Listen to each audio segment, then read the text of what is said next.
Sometimes things happen that are so big, those of us who think we understand them can't actually explain them, and those of us who don't understand them aren't even really sure what questions to ask. It felt a little like that last week when the government announced its $50 billion COVID-19 recovery fund using borrowed money. And of course, the Reserve Bank told us it's going to buy billions of dollars in government bonds.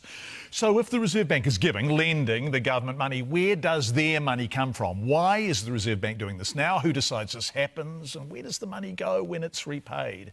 If you haven't a clue, join the club. That's why we're doing this interview. It's with great pleasure we bring in an expert, and not just any expert. Yong Ha is the chief economist and the head of economics at the Reserve Bank. Yong, it's so nice to have you with us and your expertise. Thank you for joining us.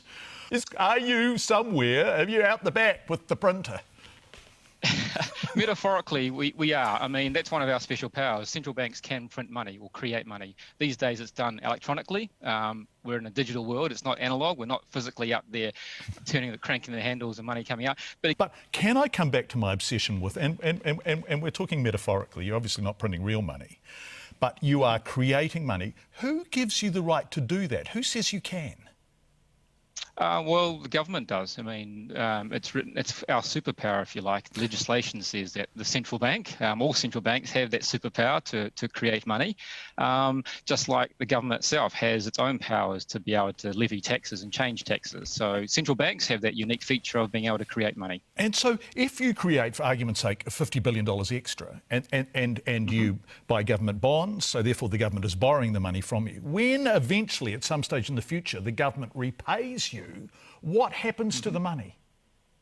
It gets unprinted, if you like. So just like us creating money as a few keystrokes on an electronic ledger, that suddenly money turns up. When that money gets repaid, it sits on the Reserve Bank's balance sheet, and we just metaphorically destroy it by undoing it with a few keystrokes. So it just works in the reverse. So when we don't need it, when we don't need quantitative easing, when the economy's singing along, that's right. That money just, you unprint it, it ceases to exist. Exactly. Yeah. So yep. Boy, you can see how people get confused by this, can't you? Feels arcane, but there's nothing untoward about it. It's what central banks do on a daily basis, and we have done for many years, decades even. It's just that all of a sudden we're doing it in much larger quantities that grabs all the headlines. It's kind of like finding out that you can suddenly lift the line-out jumper. You know, really, this has been going on for ages. It's just to the uninitiated, it feels astounding. But central banks have been in the business of creating and uncreating money, destroying money, and we're doing that to basically influence the level of interest rates in the economy, primarily at the wholesale level. The idea that if we can lower wholesale rates, banks can then pass on those cost savings, those lower interest rates to the retail customers through lower mortgage rates and lower lending rates for businesses. Yong, I think many of us will feel like we know a little bit more than we did sort of 6 or 7 minutes ago. So I'm joined today by Reserve Bank Governor Adrian. Thanks for joining us, Adrian. A privilege, Thomas. I just want to start off, if you could perhaps explain to us what the role of a central bank in the time of COVID is. Yeah, so it's no different than normal times, but it seems to be slightly higher profile. In the simplest terms, we provide notes and coins to the public, and so we want to have to make sure that access to those to currency is readily available. Particularly during lockdown periods, people get very nervous about not being able to do a transaction. So the currency has been a part of it. But beyond that, we bank the banks. And through banking the banks, we are trying to make sure that they are in the best possible position to support their customers. We've also been able to make sure banks have access to plentiful and cheap liquidity themselves, because they have to borrow from somewhere in order to go on and do their business. And so we opened up a series of facilities where they can come to us with their assets, we give them cash, they go out and do their business with their customers. The Reserve Bank is separate to the government. You look after monetary policy, the government looks after fiscal policy. But one of your biggest changes that you've announced at the bank since COVID-19 really hit the economy was your large-scale asset purchase program. Now, obviously, this has the effect of giving effect to your monetary policy. It's not designed to help the government out, essentially, but it has, not necessarily inadvertently, but it has had the effect of lowering borrowing costs for the government, of allowing the government to borrow more cheaply. Do you see that the lines getting blurred a wee bit between your traditional independence and what's happening now? Yeah, I think that's a fantastic question, and you were spot on around how these two things are symbiotic. Just to start very simply, the Reserve Bank is operationally independent to achieve low and stable inflation and to maximise sustainable employment. And the country's well used to see us achieve that through shifting interest rates up and down. Coming into this crisis, globally interest rates were already near zero, and we were very near an effective lower bound for using that instrument, the interest rate instrument, to manage aggregate demand. Fortunately, before the crisis, we had talked a lot about alternative instruments, and one of those was about large-scale asset purchasing. And this is where we're saying to banks, hey, we are prepared to buy assets off you, the government bonds you're holding, and give you the cash. And so through doing that, we are creating liquidity in the banking system and also keeping interest rates down. There's a ready buyer for the debt, and we're turning it into liquidity. And so that is us operating independently for the same purpose. Fortuitously, one of our concerns prior to this COVID was that there weren't that many assets to actually buy if we wanted to use that instrument. Guess what? The government is printing debt rapidly because they are the main brunt of the fiscal support, and that has created a lot more assets out there in the market, government bonds, that we can buy. And so we can achieve our independent goal through large-scale asset purchasing, and at the same time it is also providing support, liquidity and an interest rate environment for the government. So it's kind of two birds, one stone, but they are still operationally independent. We don't determine the amount of debt that's going to be printed or how it's going to be spent. We're just simply changing those long-term assets into short-term liquid assets. There are some people out there, I guess, who are looking for you to go further. They're looking for essentially you and Grant Robertson to take each other by the hand, and for you to create the money, and for Grant Robertson to spend it, and to obliterate that barrier. Is that something you would ever consider? I think it's important to consider those things. That's not meaning that we would be rushing to do it. No, not at all. But you want to know what are the optionalities, and more importantly, what are the actual differences. And the difference, is there's more similarities than differences, but the differences can be really important around the risks that you can create, and hence the structures you might need to manage and mitigate the risks. So when I think about it, the similarities, so what you're talking about is quantitative easing, which is what we're doing now, government determines spending and we determine monetary policy, inflation. You could shift to, at an extreme, something called money financing, where the government says, I want to spend 100, Adrian, credit our account with 100. And that's just us, creating money. And if they asked you that? Currently I wouldn't be able to do it. It would be outside of our legislation, and they would have to be going through a very transparent policy and process to achieve that. Now, the answer is you could achieve that, but you would have to achieve it with eyes wide open around what. The challenge with banks is the more nervous they get, the more their behaviour creates a downturn. You think of the GFC, it started with banks getting nervous. It was called a credit crunch, i.e. people just couldn't get money out of the banks, which then turned into a global economic crisis. This is not a credit crunch, and we don't want it to become one because suddenly banks get paranoid about their capital levels. They are in a good position with liquidity and capital, and we've made sure they're awash with it. Just one last question. We're on the cusp of one of the darkest economic periods in New Zealand history. What keeps you up at night? What is the thing that you're most worried about? It's not the banking sector. What makes me most worried is just some of the hardship that some people will go through, and we just, economic well-being is a big part of social cohesion, is a big part around cultural inclusion, environmental sustainability. It's a big virtuous circle. And I don't want to see that fall apart and become a vicious circle, whether it's me versus them or the environment at the cost of this, or, you know. So this is a time to really look after each other, to really think hard about what's important for us, Aotearoa New Zealand as a society, and as we invest and spend our way out of this challenge, to do it in a good way. Do it in a way where we say, wow, we learnt that these things matter. Community matters, environment matters, you know. So I would hate to lose the big picture through short-term knee-jerk reactions around it. So, you know, we need to, it's mahi-tahi, we're going to have to really look after each other. We've done that before. I've grown up through double-digit unemployment. It's achievable, but it's been a while. Governor Adrian, thank you very much for your time. Thank you. Hello and thanks for joining us at interest.co.nz. I'm Jenée Tibshraeny and today my guest is Labour's finance spokesperson, Grant Robertson. Thank you for your time, Grant Robertson. No worries, Jenée. We'll start with an easy-ish question. Could you make a 30-second pitch as to how you would grow jobs if re-elected?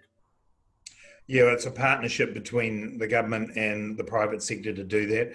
We've invested heavily in skills and training and supporting people to keep apprentices on. We're putting a lot of money into construction and into housing, but we're also supporting the private sector themselves through things like the flexi wage scheme that will enable people to be taken on from benefit, but also make sure that we're helping people to establish their own businesses as well. So there's a range of initiatives, no one silver bullet, but all of it matters. Something that has really stood out to me is that bank lending for businesses has plummeted while lending against residential property is up. Barfoot and Thompson has reported its highest number of sales for September in 5 years. House prices across the country are up 7.5%. Do you accept that house price growth and the wealth effect that comes with it is actually foundational to your plan to grow the economy? I wouldn't say it's our long-term plan for a sustainable economy, no. I mean, we do need to be, as you're pointing out, seeing more investment into businesses, seeing more investment from people at a household level as well that isn't about housing. But clearly housing is part of the economy, and as we've seen in previous cycles, we do go through periods of this period of time where we see a significant increase in the value of homes. But no, the sustainable economic growth in New Zealand is going to be about improving productivity. It's going to be about making sure that we do see in business investment grow.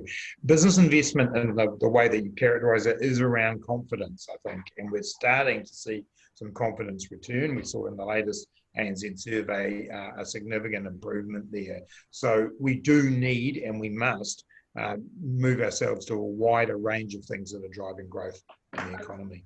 Okay, do you accept though that the stimulus that the Reserve Bank is doing with its monetary policy, it's sort of applying a whole range of tools to lower interest rates, that the main way that that stimulus is sort of cycling through the economy is through the housing market? Can we just acknowledge that?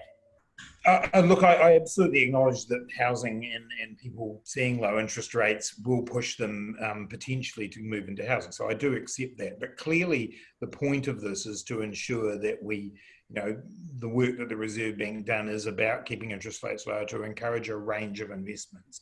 And I do think we're starting to see confidence return. And I do think we're seeing a policy mix from our side that will support investment into the productive economy. But of course, part of the result of lowering interest rates is people looking at assets like housing. Okay, look, I mean, at the previous election, Labor really campaigned on being transformational, and now a lot of the language is about being balanced. Why is now the time for balance and not transformation from the government? I think it is because we're in the middle of a 1 in 100 year economic shock, and monetary policy has carried a portion of the load. The balance that we're talking about is making sure that on a fiscal side, we do invest heavily, which I believe we are, but that we also make sure that we've got enough money available for public services and a careful management of the economy from here. I just think that is the appropriate fiscal response. In terms of ways that governments can do fiscal stimulus, one that's received a bit of attention is helicopter money. I believe it has, up until now, sort of been something that's been on the table, as you've no doubt sort of considered a whole bunch of options. What are your thoughts on that looking ahead? Is that still a concept that you would entertain if Finance Minister again? No, I don't think it is, certainly not in the foreseeable future. When you and I were having discussions about that at the height of COVID, we were really talking about what was the best way of stimulating the economy and how bad would things get. And the truth is that things did not get as bad as we were talking about in those early days. The stimulatory effect of the wage subsidy scheme in particular took us through that period of time. We are now in a period of time where the economy is rebounding and growing again. And we think our best use of money at the moment is to be investing in the things that are going to help us in the medium and long term to deal with what we're being told by Treasury will be the harder bit for New Zealand as the global economy struggles. Look, speaking of pressure on businesses, there's obviously been some criticism around Labor's commitment to continuing with minimum wage increases at a time where businesses face a whole bunch of cost pressures. What's your rationale for this? Is this the right time to be forging ahead with those?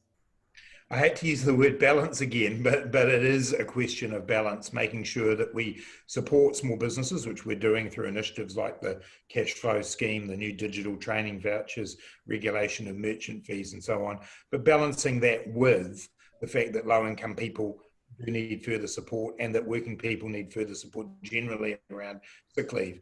The important thing to note is, none of these things are happening right now. We're going to work through to bring them in. The minimum wage increases next year. It's not for this year. Matariki, the new public holiday is for 2022. So, we are very aware of the tough times that a lot of businesses find themselves in at the moment, and so we will work with them to bring those things in over the next period of time. When it comes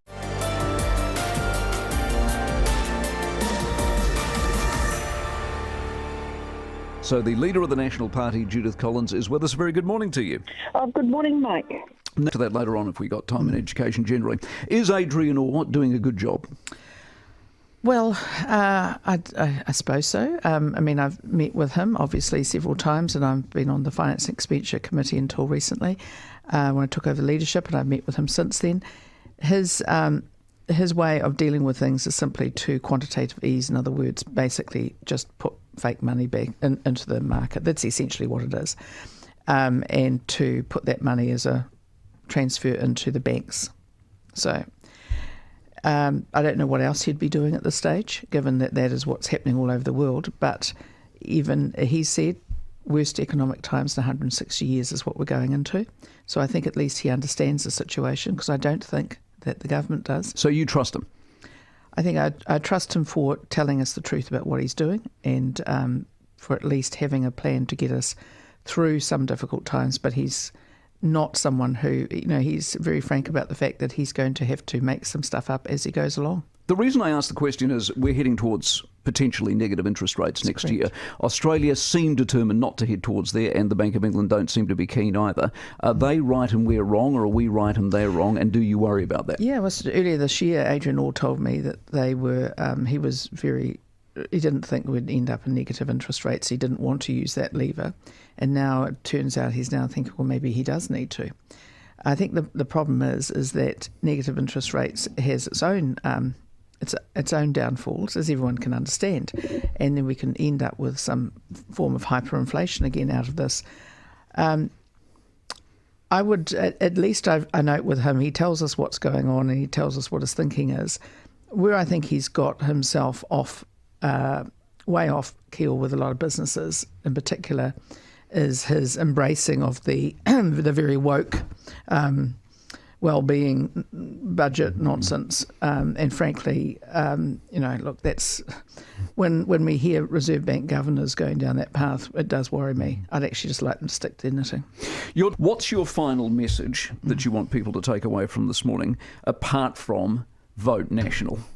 Right, well, apart from vote National, party vote, the message is this, is that doesn't matter what you're seeing at the moment, what is actually happening in the economy is that businesses are currently failing, small businesses in particular, and businesses, and not only in the tourism sector but elsewhere. We have issues around the supply chain, for instance.